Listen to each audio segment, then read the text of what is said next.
Mutual fund सही है, we have all heard of this famous line, पर कौन सा सही है? Only a handful of people know this. I have created this series in different chapters for you to understand what are the different types of mutual funds, how do they work, and whether or not you should invest in them. You will understand in depth what are these different types of mutual funds so that you will be able to analyze those funds and invest in them according to your own risk appetite. I promise, apart from this video, you will not need any other video or article over the course of this internet. This is going to be way more enough for you. Now, I have made another video about what are mutual funds. I suggest you watch that video as well to understand this one even better.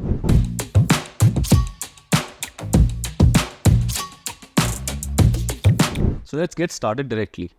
There are three major categories in which mutual funds are divided into. This category means the fund allocation, or where the fund or the money is being invested. On the basis of that, three major categories are equity funds, debt funds, and hybrid funds. In this part of chapter 1, I will teach about what are equity funds and different types of schemes in equity funds. So as the name itself suggests, equity funds, these are the funds that invest directly into the stock market or the equity markets. These are one of the most popular instruments when it comes to mutual fund investing, as large chunk of money of the mutual fund industry is invested here in equity mutual funds itself. They give you indirect ownership of the stocks that the fund is investing in. Now, what happens in equity mutual funds is that when they invest in equity markets, they benefit from the rise of the markets. So when the market is rising, your investment will rise as well. And you will get the benefit of capital gains and the dividends from the companies that are profiting.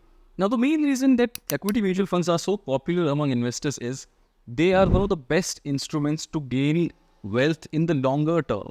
So if you want to invest in equity mutual funds, you have to make sure that markets are very volatile in the shorter term. And if you invest with the mindset of very short duration, you are more probable to lose money. So it is advised that you invest for at least 7 to 8 years, because that's where the magic of compounding actually happens. See, the thing is, if you come with a trader's mindset that, oh, in 1 or 2 years I'll double my money, it is not going to happen. अगर ऐसा ही होता तो हर कोई करोड़पति बन जाता. So now that we want to explore what are equity funds, let's understand what are the different types of schemes under equity funds so that we'll be able to analyze which fund is better for you to invest in. Scheme here basically means an approach or the perspective by which the fund is investing money into any stocks. Now, there are 4 major types of approaches. You have to understand these approach before you understand what are the different types of schemes, so you can understand with what investing approach you are comfortable in. So there are 4 major types of approach. First is growth investing. In growth investing, a fund manager chooses the companies that have already shown better growth in the past and are probable to show the same pace of growth in the future as well. So they are comparatively safer bets. Second is value investing. In value investing, a fund manager chooses those companies which are potentially going to give results in the future, but the market is yet to understand that they still have the potential. Third is dividend yield investing. As the name suggests, fund manager here invests in those companies that give better dividends per year. And the fourth is contrarian investing. In contrarian investing, a fund manager chooses the companies which, according to the market, is out of trend or are not performing as much, but the fund manager picks those companies very carefully to understand if or not they have the potential for future growth. So basically, the fund manager here is going across the wind and contradicting the market sentiment. Now that we've understood the approaches, let's dive into what are the different types of schemes. These schemes are what people talk about all over the internet, and these schemes are which you are need to choose from for your future growth, for your future investments, for your future wealth. So there are total 7 major schemes, and in this part of this chapter, I've explained the major 3, and the other 4 I'll explain in the other part as well. So make sure you subscribe to understand all these 7 schemes. So these 3 schemes that I'm going to explain are highly dependent upon your understanding of market capitalization. So let's first understand what is market capitalization. To understand what market capitalization is, let's take the example of Reliance. Reliance Industries stock is trading at almost 2,990 rupees. And there are nearly 340 crore shares of Reliance Industries. So we get market capitalization by multiplying the number of shares available into the share price. So it usually comes out to be 10 lakh crores for Reliance. So the worth of Reliance in the market is 10 lakh crores. This is what market capitalization basically is. Now, like I said, these three schemes are highly dependent on market capitalization. So the first scheme is large cap funds or large capitalization funds. Now, there was no uniform definition of large cap companies. People used to call the companies above the market cap of 20,000 crores as large cap companies. But in 2018, SEBI came with a circular that the top 100 companies in the Indian stock market, according to market capitalization, are going to be called large cap companies. Now, SEBI came with this circular with the sole intention of uniforming the definition of what market capitalization is and what different schemes in mutual funds are going to be called.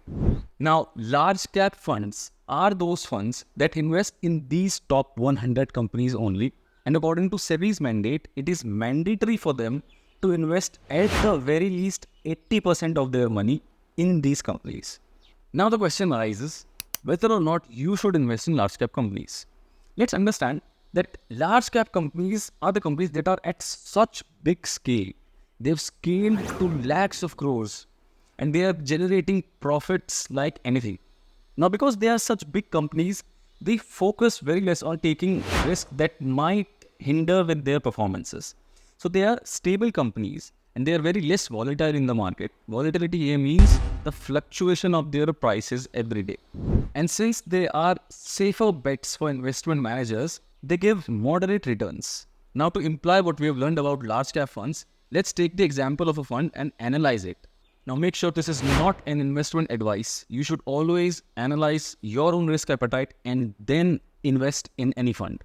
So for the live analysis of large cap funds, we have chosen Nippon India Large Cap Fund. You can see here in the fund overview that the expense ratio is 0.68. This is a very moderate expense ratio. If you see, exit load is levied on 1% for 7 days. So there's a lock-in period. You can, whenever you want, withdraw your money. But if you withdraw or redeem your money within the first 7 days, you have to give 1% extra exit load. The asset under management here is 32,000 crores. So AUM means that the fund manager is managing the money worth 32,000 crores. Now, where does this money come from? The investors like you and I and a few other institutions that are investing in this fund. The age of this fund is nearly 11 years, you can see. And in this 11 years period, the fund has given 17.8% return on an average per annum. For a large cap fund, 17.8% is a really great return. Again, this is not investment advice. This is just for analysis purposes. So the minimum investment that you can do in this fund as an SIP is just 500 rupees. What are you doing? Start investing. Now let's go to the scheme number 2, which is mid-cap funds. Now, as we've learned about large cap funds, mid-cap funds earlier definition used to be any company with the market capitalization between 5,000 to 20,000 crores. But again, SEBI's definition unified the definition of mid-cap companies as the top 101st to 250th company listed in the stock exchanges according to their market capitalization. So the first 100 companies are large cap companies and the next 250 companies are mid-cap companies. So mid-cap funds basically are the funds that invest in these 250 companies only. Here, SEBI's mandate is that in mid-cap funds, the fund manager have to invest at least 65% of their asset under management in these 250 companies only. Rest they can invest anywhere, but according to the mandate, it is mandatory for them to invest 65% in these companies. Now, mid-cap companies have great potential in most of the cases, and large cap companies were mid-cap companies once. So people invest in mid-cap companies with the intention that they generate better returns in the future. Whether or not you should invest in these companies depend again on the intention of long-term wealth. If you don't have a long-term perspective of generating wealth through mutual funds, it is highly advised that you don't invest at all in mutual funds. Mutual fund investing is actually a boring process, and it is supposed to be this way because the compounding happens in the longer term. So again, mid-cap companies in comparison to large-cap companies are highly risky because they take a little riskier bets to gain the momentum of the markets and sometimes to go across the markets as well with the sole intention of generating better profits and becoming better companies. These companies are highly volatile as well. In the stock market, their prices change regularly. But wherever there is risk, there is reward as well. In the past decade, mid-cap fund is one of the highest CAGR giving or return giving funds in the industry. So if you want to invest in mid-cap funds, you have to have the intention of long-term investing. It is suggested that at least 8 to 10 years should be an ideal period for you to invest because, again, compounding happens in the longer run. Now let's take another example of live analysis of a fund in mid-cap section as well. For the mid-cap fund, we are choosing Motilal Oswal Mid-Cap Fund. So this is the fund that has been in the buzz for the last 4 or 5 years. And I have also invested in this fund. Again, this is not an investment advice. Go for the funds that your risk appetite fits the best. In the funds overview, you can see, again, the expense ratio is nearly 0.6% and the exit load is 1% again. But the important thing to know here is exit load levied in large cap, we saw that was for the first 7 days only. But here in the mid cap, it is for 1 year. Now, why so? Because mid cap companies are more volatile and a little bit more riskier bet as compared to large cap funds. So to promote long-term investments, mutual funds actually do this, that they increase the time period of exit load. The AUM or asset under management is 15,900 crores, which is really good. The age of this fund as well is around 10 years, and in the 10 years period, this fund has given more than 26%. This is really amazing. Like I said, that mid-cap funds actually in the past decade have been one of the greatest bets for investors. It is said that in the market, if you are getting anything above 18-19%, it is a bonus. The minimum investment here as well is SIPs 500 rupees and lump sum is 1000 rupees. Go check this out and start investing. So here we are with our third scheme, which are small cap funds. Just like mid cap and large cap funds, small cap funds earlier definition used to be any company with market capitalization less than 5,000 crore. Now again, SEBI circular unified the definition of small cap as well as the companies after mid cap or 250th onwards companies are going to be known as small cap companies. So now we have understood that top 100 companies are large cap companies. The next 250 companies are mid-cap companies and the companies 250th onwards are small cap companies. Small cap funds are the funds that invest in these companies. Now you have to understand that small cap companies are one of the highly risky companies because most of the small startups, most of the penny stocks, most of the difficult bets in the stock markets comes from small cap section. And you should invest only if you have a high risk appetite and you're looking for way longer term than even large and mid cap section. It is advised that you should at least invest for 10 to 12 years if you want to make better returns or constant returns in small cap section. Like I said before, wherever there is risk, there is reward definitely. In the last decade, small cap funds were able to generate a return of more than 20% CAGR or annual returns.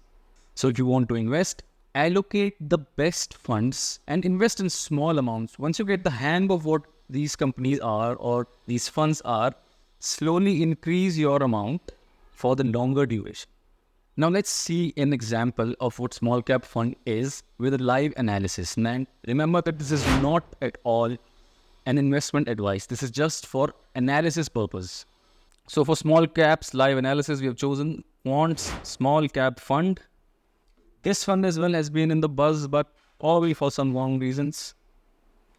Expense ratio of this fund is 0.6 again. Exit load here is 1% and again for 1 year period. So like I said, in the mid cap section, Small caps are even riskier than mid-cap funds. So the funds actually increase the time period of exit load levied so that they can promote long-term investments. There is no lock-in here as well. The asset under management is 25,000 crore rupees. The age of this fund is nearly 11 years, and in these 11 years, the fund has given 20.5%. Again, this is remarkable returns, but small cap funds are one of the most riskiest assets to invest in. And you should always go for the longer term. And like I said, start investing small, choose the right funds, and gradually increase your investment once you get the hang of what these funds are. And I'll again put emphasis on this, that in the longer duration only in mutual funds, you'll get the hang of what compounding is. See, the thing is, if you're not experiencing compounding, why bother investing at all? The average duration at which mutual funds starts compounding is 7 to 8 years. And the average duration for investments to hold their investments in India is 5 to 6 years. There is no point if you're not experiencing the magic of compounding and withdrawing your money without anything. Here as well, the minimum investment we can say is 1,000 rupees. Now the interesting thing here is the minimum investment for SIP is 1,000 rupees and for lump sum is 5,000 rupees. It's double the investments of the large cap and the mid cap section. Why so? Because they are promoting that be cautious when you invest in them and go for the longer term. Because for some people, it might not be viable enough to invest 1,000 rupees or 5,000 rupees at once. So they are promoting caution. Now let's quickly summarize what we have learned till now. So there are three major types of categories under which mutual funds are differentiated. First is equity mutual fund. Second is debt. Third is hybrid. We'll understand debt and hybrid in the later videos in this series. So under equity section, there are four major types of approaches which are curated in form of schemes. The four approaches are value investing, growth investing, dividend yield investing, and contrarian investing. Now the funds are parked according to these approaches in different schemes. So the first scheme that we understood was large cap funds. Large cap are those companies who have a market capitalization of the top 100 positions. Some examples of large cap companies are HDFC Bank, SBI, Reliance, Tata Group. Next is mid cap funds. Mid cap funds invest in the companies that have the market capitalization of the next 101st to 250th position.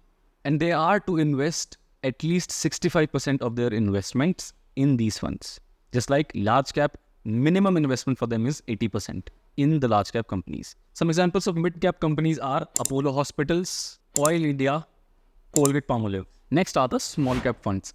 Small cap funds are the funds that invest in the companies that are top 250th onwards. And it is mandatory for them, according to the SEBI's circular, that they have to invest at least 65% of their funds in these companies only. Suzlon Energy, Yes Bank are some of the examples of small cap companies in India. And now that we've understood the different types of schemes, I'd suggest you that don't put all your eggs in one basket, which means don't invest in just one stock or one mutual fund. Like we've seen here that mid caps have given way better returns than large cap and small cap. So it is not at all advisable that you should put all your money in mid caps only, because diversification here is what saves your money from the market fluctuations and the volatility of the market. So this is the summary of the first part of the chapter 1, where we've understood all these things that we have summarized right now. For the next part, I'll be explaining what are multi-cap funds, flexi-cap funds, ELSS funds, and the most important, index funds. I am sure you have heard of index funds, and there's a whole buzz right now about index funds. Why it is so? I'll explain that in the next video. And in the further videos, we'll be explaining what are debt funds and hybrid funds as well. So make sure you subscribe and stick around till the end of the series, and you'll precisely know which mutual fund is the best fit for you, like you understood now. Till then, I'm Aditya. See you in the next episode.